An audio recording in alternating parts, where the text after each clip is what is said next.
Welcome into the I-80 Boys College Football Show. Chris, Texas Tech taking on the Utah Utes on the road here. Tell me a little bit about Tech. Yeah, 3-0 this season. A lot of people's dark horse potentially to win the Big 12. They're still in contention, obviously. Now, they got wins against Arkansas, Pine Bluff, Kent State, and Oregon State. Honestly, 3 cans of corn, Christian. They haven't played anybody. We're going to find out this week what Tech is.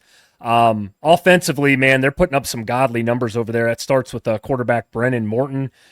Kid's got some very impressive numbers here. 57 of 81 for over 900 yards and 11 touchdowns. As far as running back goes, Cameron Dickey looks like the go-to back here. And they got a slew of other guys that have gotten carries back there as well. So looking good for the Tech offense. And like I said, the receiver core, not bad. I wouldn't consider them great yet just from the competition so far. But wide receiver Coy Aiken, tight end Terrence Carter Jr., Reggie Virgil, just to name a few of the pass catchers there for Tech. So like I said, hard to really judge what Tech is offensively. You know, Christian, I say this all the time. I don't care if you beat these teams 70-10 or 20-3. It doesn't really matter as long as nobody gets hurt. And how do your second, third, and fourth string look? And looks so good. Looks good so far though for Tech. They're doing what they need to do to start the year. Defensively though, impressive numbers defensively so far for what we've seen, giving up less than 230 yards per game, which puts them at 15th best in the nation right now in total defense. But I know you're going to talk about Utah here in a minute. Utah really loves to run the football, so something's going to give in this one, my guy. But tell me a little bit about those Utes. Yeah, Chris, I mean, here's the thing. I think Devin Dampier, he's the Utah Utes do-it-all kind of versatile quarterback back there for him. Leads the team both in passing and rushing at this point, which I think is kind of impressive. You know, the other side of this is Ryan Davis and Dallin Bentley. He's the go-tos in this offense, but Bentley is obviously their tight end. Ryan Davis, shout out Roswell, Georgia, down there. Chris, here's the thing. You've got to be able to throw the football in this one. Obviously, like you said, Morton's the better thrower of the football. I think between these two, Dampier's obviously the better runner when can get off script and make some things happen.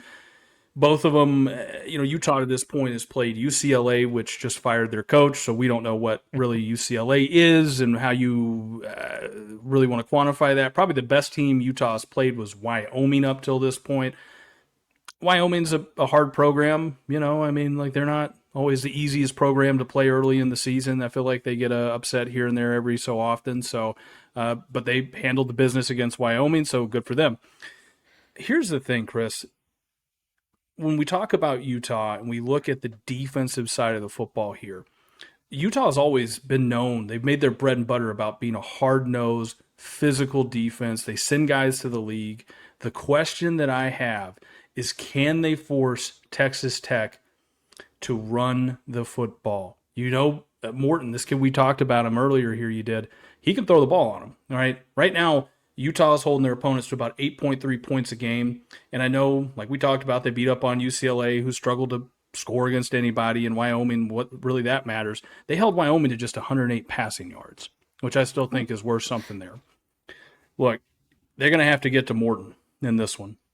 Where Texas Tech hurts teams is, like we said, when they get into these shootout type air raid, Mike Leach style kind of games where they, when it matters and they can, and you go back to last year and look at it, they're trying to put up, 30, 40 points a game in order to kind of win these games. If you're Utah, you got to kind of limit the damage, get some stops where you can.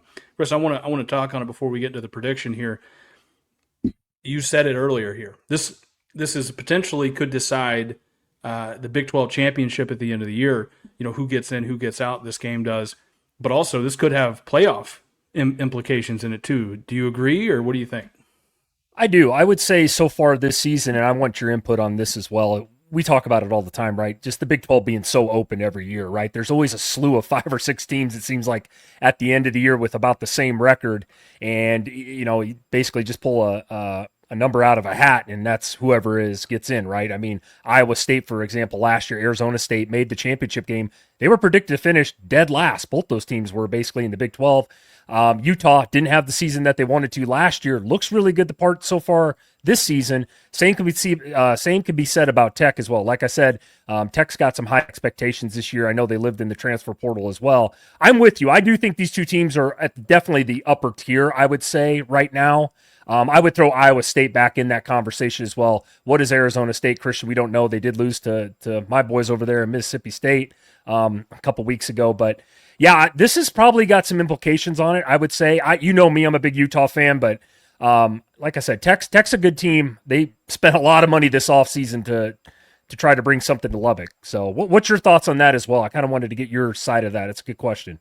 Well, no, I definitely agree. I mean, somebody's going to get in from the Big 12. And, I think whoever wins this game kind of holds an advantage, I would have to say.